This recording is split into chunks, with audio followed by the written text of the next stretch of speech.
Hi everyone, welcome back. Today we're going to do tortillas, and let's go ahead and show you what I have. Now this recipe is going to be on Pinterest also, just to let you know, on the non-sweet foods. So, what you're going to need is baking powder, some manteca, or people like to say lard.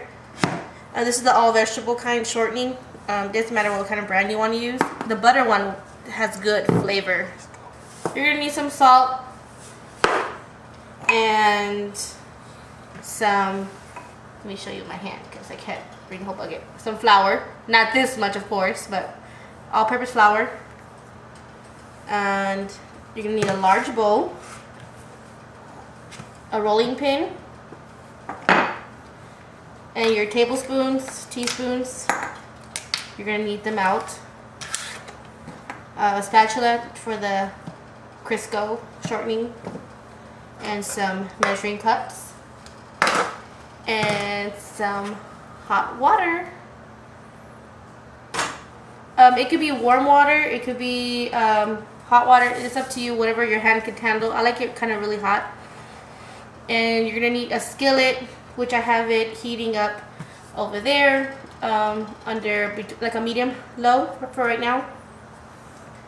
So let's go ahead and get started. Oh, and some place to roll it on. Okay, what you want to put in first is 4 cups of flour.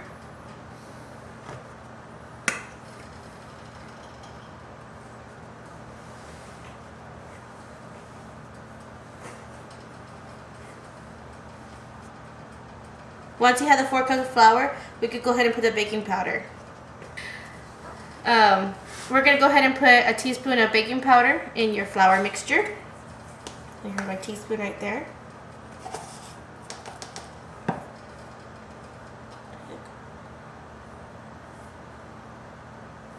All that. And now you're going to put in 3 teaspoons of salt. It may vary for some people on how the taste is. How I know I have enough salt is that when I mix it with my hands, you can feel the granules of salt, but it's not overpowering. 1,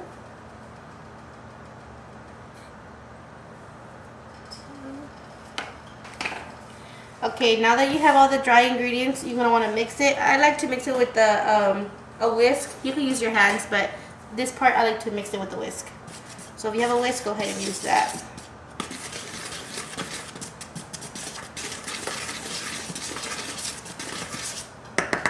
Now I like to feel to see if there's enough salt, and I can feel them that's not overpowering the flour, and it feels pretty good. So now that we have that, I'm gonna make a little hole here. We're gonna add our shortening. And that's gonna call for a 1/2 cup of shortening. I'm gonna have a cup here.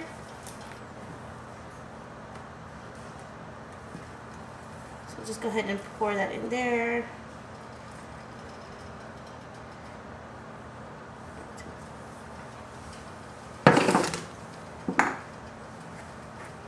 And this part, you could use your pastry cutter to blend it all together, or you can use your hands. I like to do the whisk and then my hands. It's probably easier with just your hands, but I like to do this because I get less dough on my hands doing this.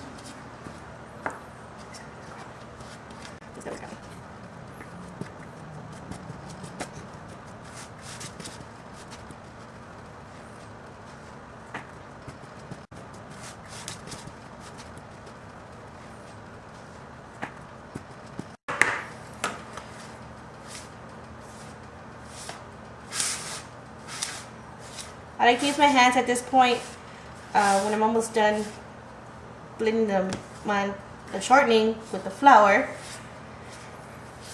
so I can get a feel of it to see how much shortening I have in the flour mixture. You know when you have enough shortening when you press your flour like this, it doesn't fall apart. See, this is falling apart. We might need a little bit more. Just gonna finish mixing this first.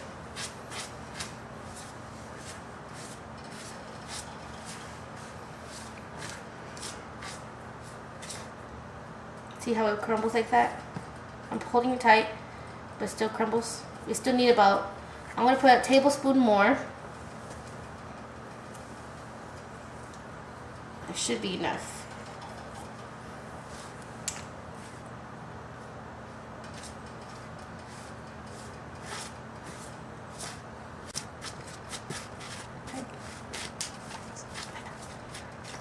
You don't want to eat that, right?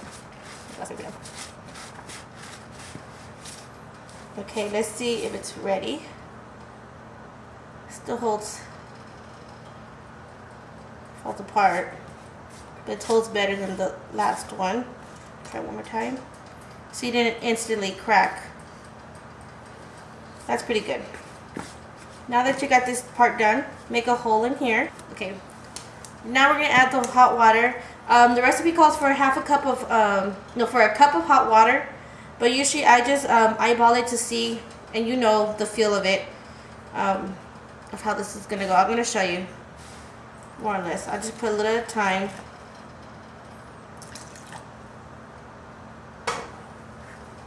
You can start mixing it with your hands.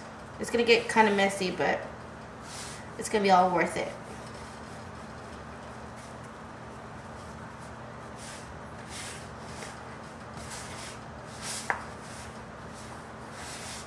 See, that wasn't enough water because it's still really, really dry. You're gonna start adding more.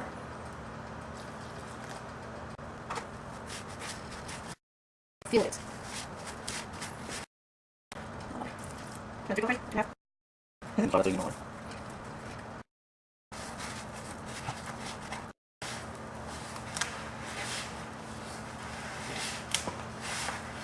If it's too sticky, you can always add more flour. If it's too dry, add more water. Now we're going to put it here on our surface. You can flour your surface if you like. You're just going to knead your dough. Knead, knead, whatever you want to say.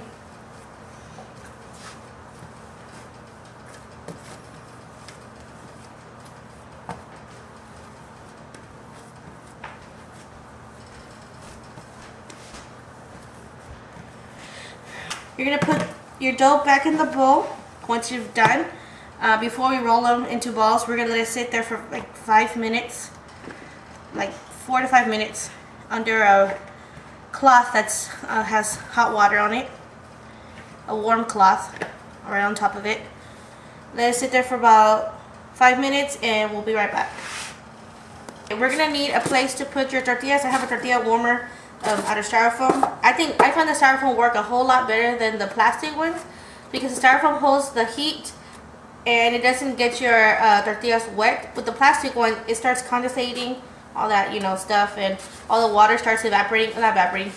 They start like building up in the bottom and it starts wetting your tortillas. So I recommend the styrofoam ones. You're gonna need a bowl with half a cup of flour, so you could flour your dough and your surface, and you're gonna need your rolling pin. Go ahead and flour a little bit the surface.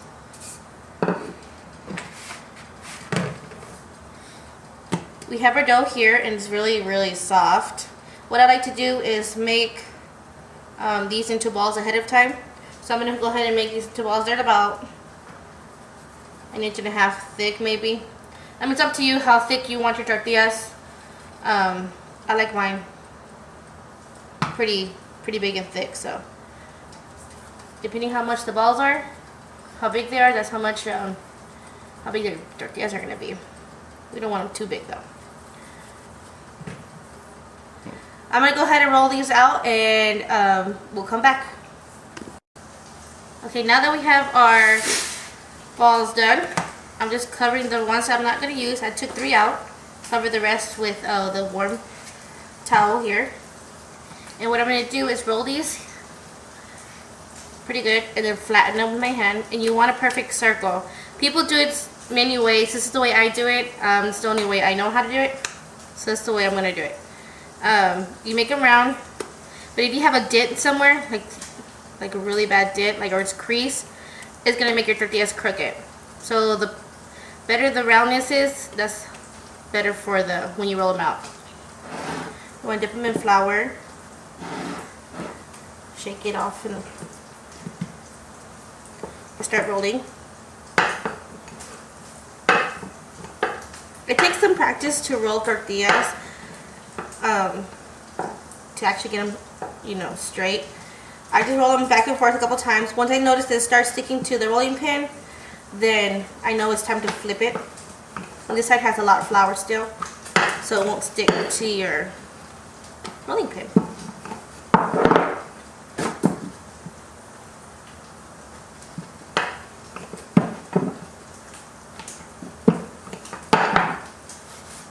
And there we have your first tortilla. I'm going to go ahead and roll out these two, and we're going to start cooking them.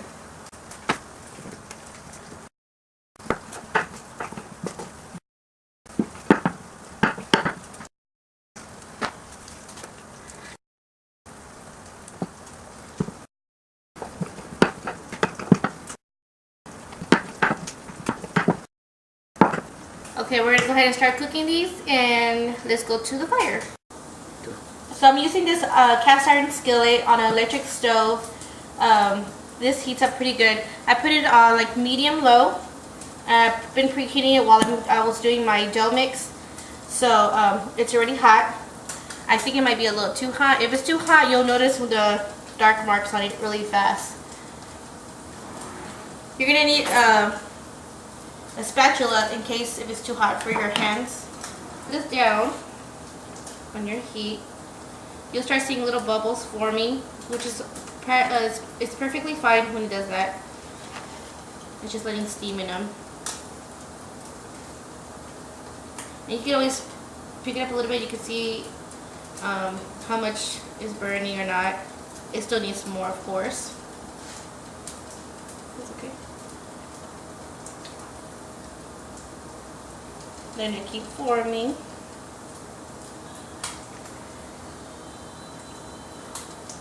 And don't be scared. And never pick up the tortilla on the bubble side with bubbles, because the steam will burn your hands. Okay, we'll go ahead and flip it. Pretty color. It's not burnt or anything.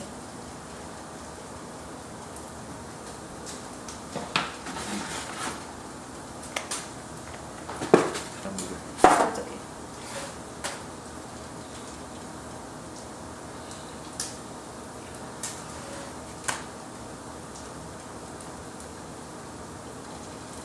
Okay, you're gonna put it in your tortilla warmer to sit. I'm gonna let them sit. Once I finish the other two, I'll come back and so you can see how soft it looks.